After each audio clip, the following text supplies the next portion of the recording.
Okay, we are now on to the solar system as our space portion of the class. This first video, you're going to take any 5 notes based on the video below. They do not have to be in complete sentences, but any 5 notes based on the video below. Now, these are not the only notes you have to take for the notes. You have to take all the notes in order to get your full points. So don't just take 5 notes on the video below, come up and show me the notes and expect full credit. You will not get that. Type any 5 notes based on the little musical video below. It's a little cartoon. Take any 5 notes, but you have to continue on and take all the notes on the solar system. Okay, one more time. Don't just type the 5 notes below and expect to get full credit. Type all the notes following this cartoon as well. All right, here we go. Again, type any 5 notes you want. It's a little 2-minute musical cartoon. Any 5 notes you want, and you will get credit for this portion of the notes. Storybox.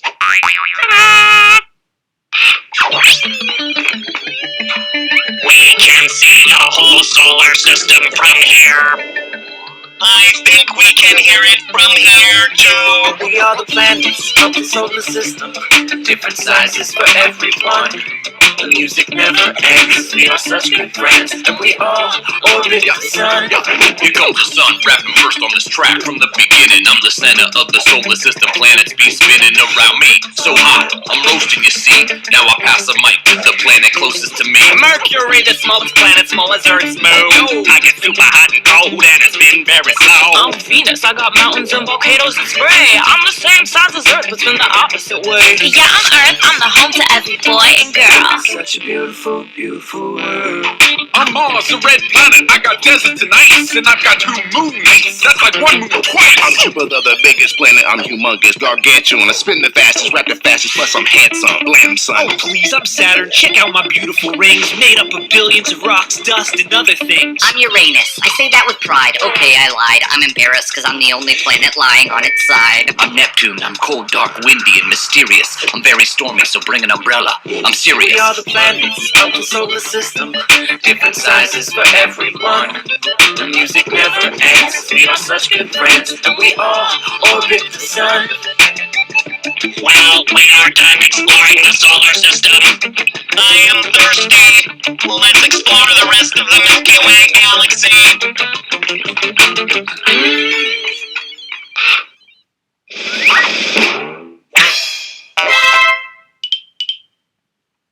That video is so awesome. I can't even stand it. I love that thing. I want to sing it like every night. It's so cool. Anyway, hopefully you type 5 notes on that video. That is not all the notes you have to take. So don't stop here and come up and show the notes right now. You still have to take all the other notes on the solar system. Okay? Don't do that. Here we go. All right, solar system. Here are some cool facts about the solar system. First of all, the sun is by far the biggest thing in our solar system. In fact, it makes up 99.85% of the mass of the entire solar system. It's like really big or something. The planets, on the other hand, make up the other 0.15% of the mass of the solar system. So when you compare the sun to all the planets, including Earth, the sun is significantly bigger. Significantly bigger. It's not even close. Like you could take all the planets, put them inside the sun, and you'd still have a lot more sun than all the planets.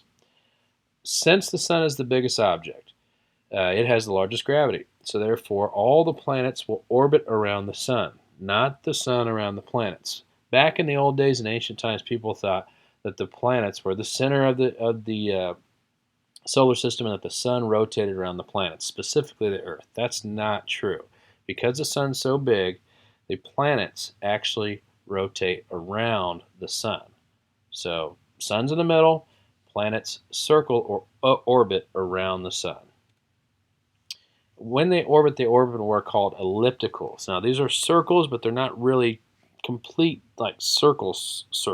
In other words, they're not totally round. They're actually what are called ellipticals, meaning they're kind of elongated or stretched circles. So it's like you take a circle and you kind of flatten it out. That's an elliptical. So, solar system, mostly made of the sun. Planets make up the other small amount of the solar system. So therefore the planets orbit or circle around the sun in circles which are actually called ellipticals because they're kind of like flat circles. All right, terrestrial planets. These are the planets that are closest to the sun. They're very near the sun. So if they're close to the sun, what's that mean? Well, they're hot. And when they're hot, that means most of the gases on those planets and honestly most of the liquids have been burned around or burned away, leaving small rocky planets. Since they're close to the sun as well, the atmosphere for most of these planets is either thin or there's no atmosphere whatsoever. Again, why? Because they're close to the sun is hot, and the sun has burned away the atmosphere on most of these planets. Earth is a terrestrial planet. It still has a little bit of atmosphere, but it's not as big of an atmosphere as some of the planets that are far away from the sun. Those 4 planets that are considered what are called terrestrial planets are Mercury, Venus, Earth, and Mars. These are the 4 planets that, once again, are near the sun. They're small and rocky, and they have little or no atmosphere whatsoever. So those are the terrestrial planets. As we move farther out into the solar system, so farther away from the sun, we get what are called Jovian planets.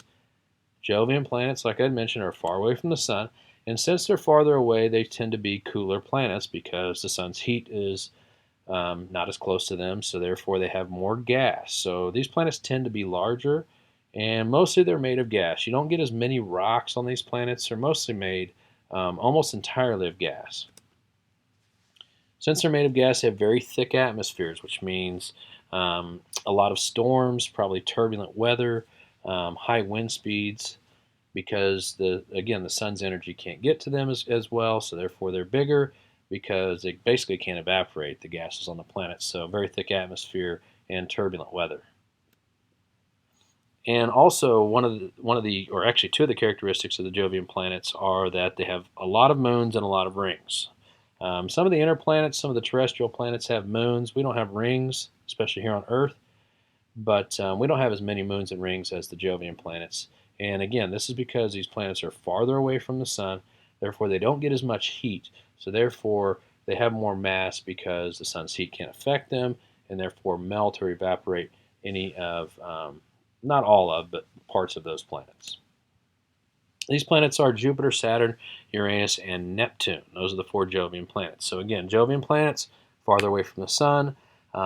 Since they don't get as much of the sun's heat, they tend to be pretty large because the sun can't melt them or evaporate their gases or liquids. So they're mostly made of gas, very thick atmosphere, and all of them have moons and all of them have rings. So Jupiter, Saturn, Uranus, and Neptune are the Jovian planets.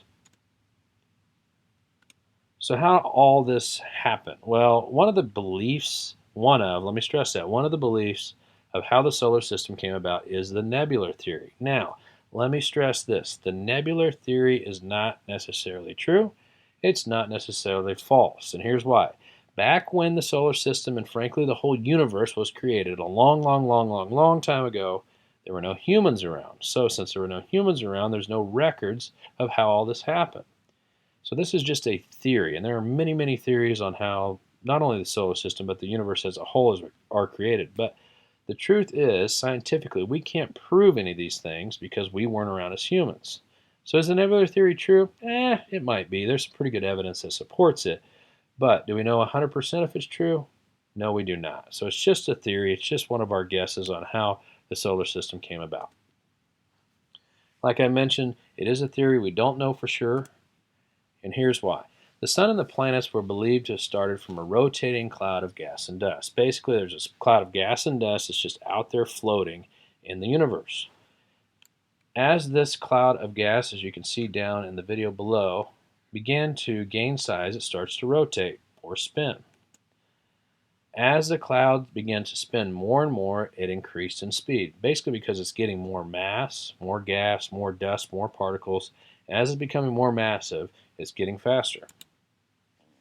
The increase in the speed caused all the big particles, so basically all the rocks and all the bigger pieces of dust and bigger particles overall go to the middle of the circle. And all the smaller particles stay on the outside of the cloud. So all the gases basically went to the outside, and all the rocks and bigger clumps go to the middle.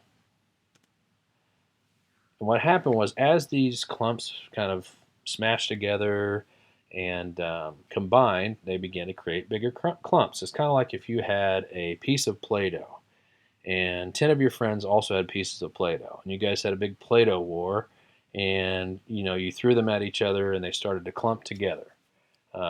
Eventually you're going to have a bigger Play-Doh, piece of Play-Doh, and that's basically what happened with this. Planets grew by a process called accretion. As you can see from the spinning cloud below, again, the particles go to the middle, they start to run into each other. As they run into each other, that matter makes bigger matter, so bigger pieces. The cloud begins to spin faster and faster, and so the planets are created basically from smaller clumps that collide to make bigger masses. So again, the nebula theory, not sure if it's real or not. No one was around. We have good scientific evidence that supports it, but we are not sure. It's what we believe the sun and the planets were believed to have started from. It started as a cloud of gas and dust. It began to spin. It began to get bigger. Particles that were bigger went to the middle. The rocks, they collided. They created the sun. The planets, all of those things go to the middle. All the gases go to the outside. That's why the inner planets are rocky and the outer planets are gassy. And this was all called accretion. Now again, we're not sure if this is true or not. We have a pretty good idea, but we don't know for sure because humans were not around at that time. So let's take a tour of the planets in the solar system. The first one's Mercury. Mercury is closest to the sun. It's a very hot planet. But what's unique about Mercury is it has no atmosphere. Reason why? Close to the sun. The sun has burned away the atmosphere of Mercury. So, since it has no atmosphere, this is crazy stuff. During the day on Mercury, it's really, really hot. Really hot during the day. Because the sun's shining on it, it's close to the sun, so it's really hot. However, at night, it's actually very cold on Mercury. Here's why. In the summer, when you maybe roll your windows up and lock your car and you go into a store or whatever, you come back out and your car's hot. Why? Well, your windows were rolled up, so the heat gets trapped inside. It's called the greenhouse effect. Well, if you don't have something to trap that heat in, say you open your windows, the heat would escape, the car would be cooler. Same thing happens on Mercury. There's no greenhouse effect on Mercury because it has no atmosphere. So during the day, the heat comes, it's all around the planet, but at night, the heat escapes and goes back into basically space. So Mercury is very hot on the day side of the planet, the side of the planet that has the sun, and at night it's very cold because it has nothing to trap that heat in. Another cool aspect about Mercury is it kind of looks like our moon.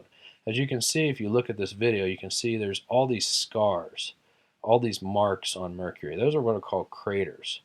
Here's a good picture close-up of one of the craters. Basically, craters on Mercury and frankly on our moon are created by objects from outer space. Meteorites, meteors, comets, anything flying from outer space that collides with that planet. Same thing happens with our moon.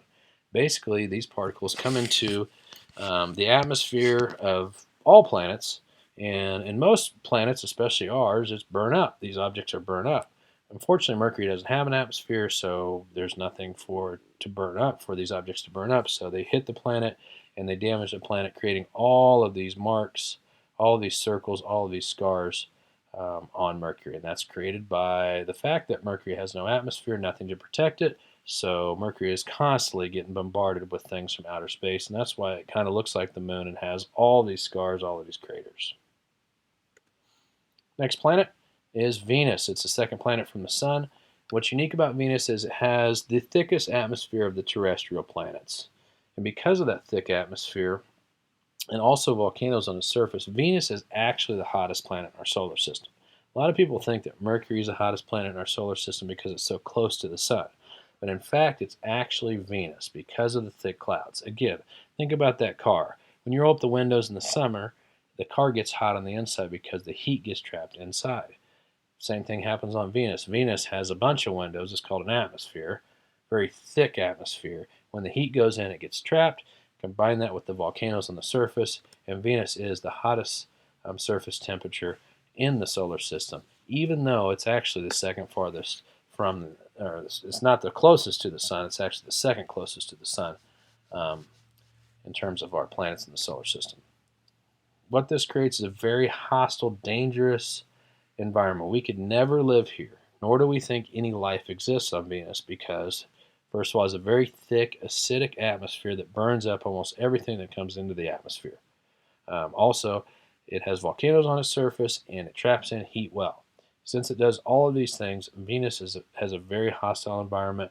It's very dangerous to go there, and we don't think life exists there, nor do we think we will ever exist there. So there is no known life on Venus, and any dreams of human beings maybe living on Venus someday, well, we better forget about those, even though it's fairly close to Earth. We're going to skip Earth, actually, because this is Earth science. We already studied a lot about the Earth. We're actually going to go right to Mars. Mars is called the red planet.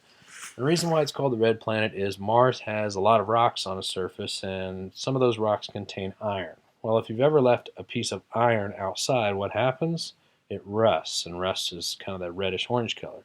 Well, Mars has had a similar effect on it, in which a lot of its iron is rusted, therefore it gives it kind of this orangish, maybe reddish hue to it. So it's called the red planet.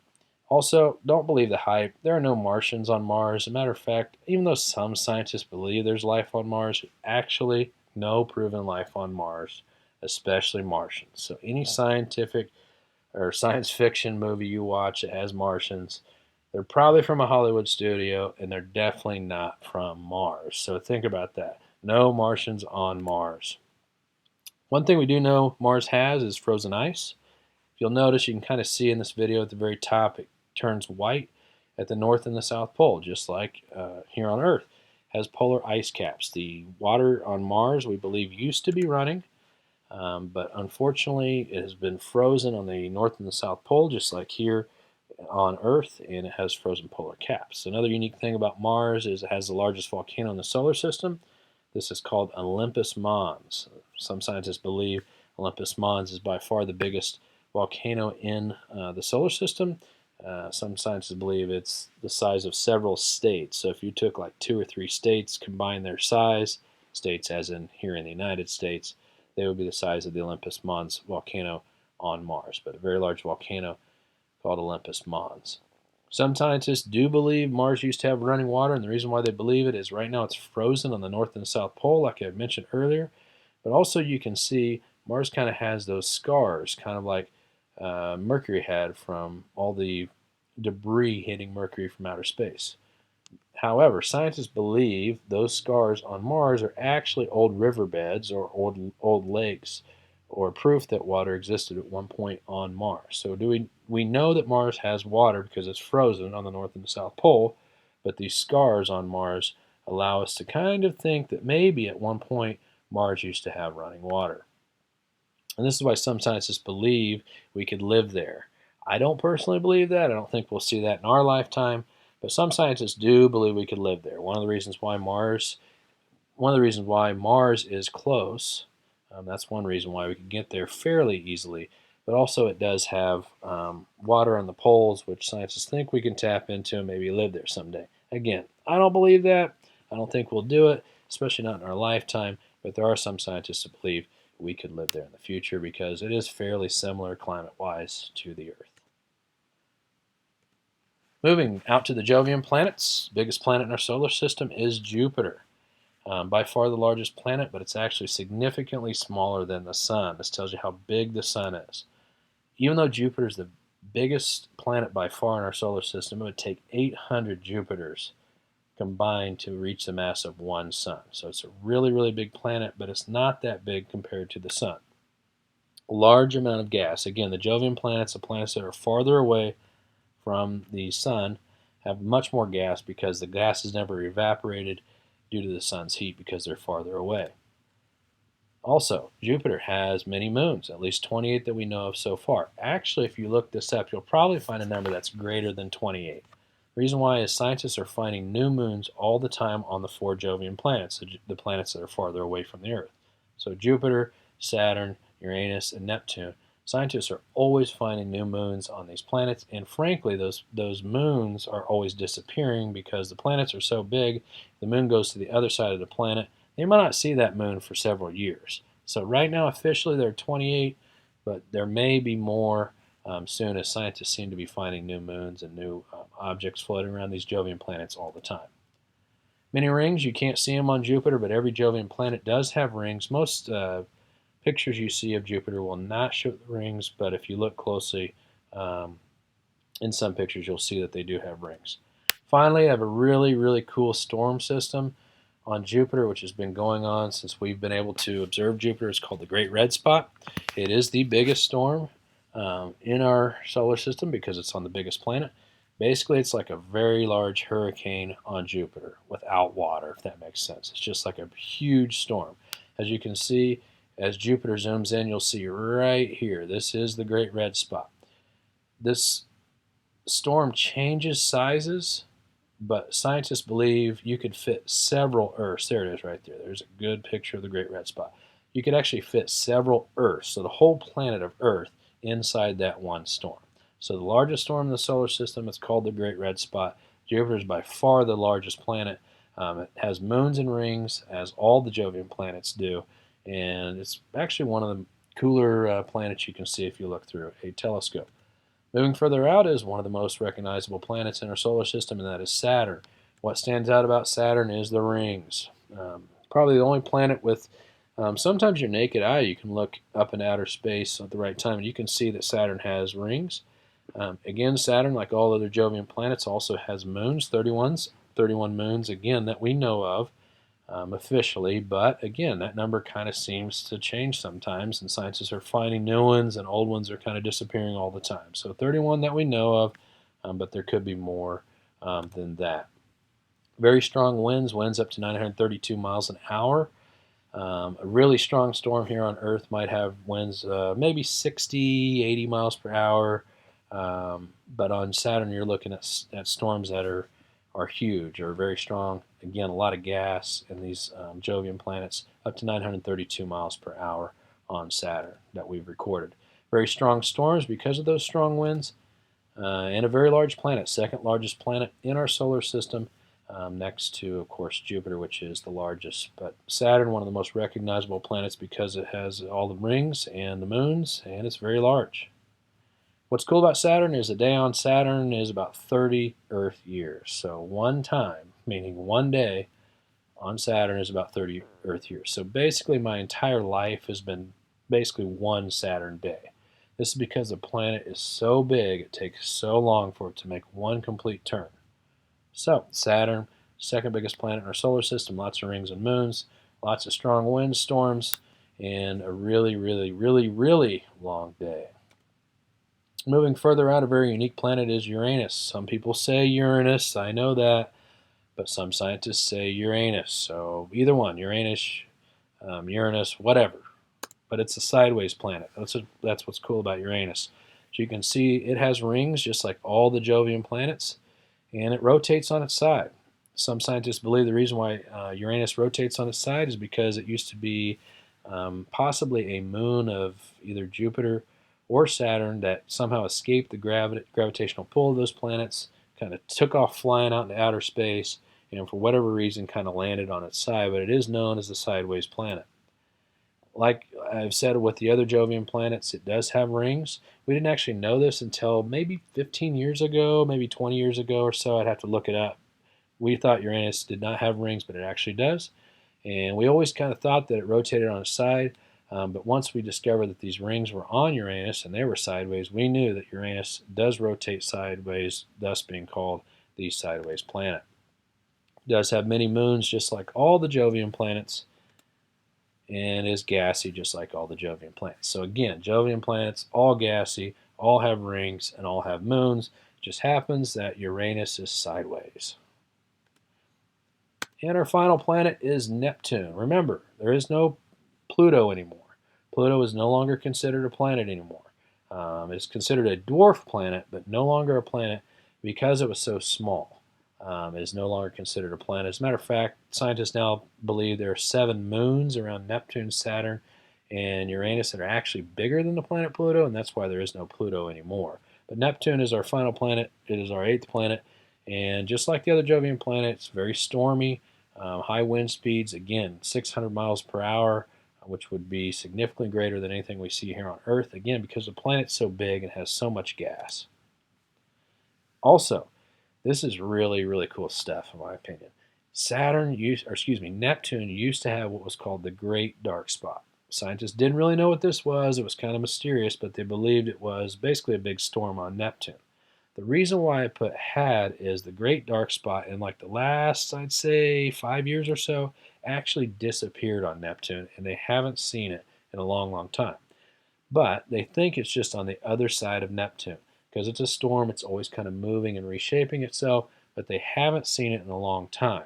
That's why I put it had the great dark spot. Scientists still believe it's there, but they haven't seen it for a while. And it always was kind of a mysterious thing out in outer space that a lot of people that believe in conspiracies believed in, but it's no longer there, and scientists don't know where it went. So, of course, all the conspiracy theorists think that it has to do with something with aliens or UFOs or something, but it does have the great dark spot. We just don't know where it's at, but we're not even sure if it's still there or not. Just like all the other Jovian planets, moons and lots of gas, and just like all the other Jovian planets, it has, rings as well. So Neptune, very high wind speeds, had the great dark spot at one time, 13 known moons. This video does not show the rings around Neptune, but it has rings as well. So all the Jovian planets have rings, including Neptune. So that's it for your solar system notes. Come up and show me these, and you will get full credit. Good luck.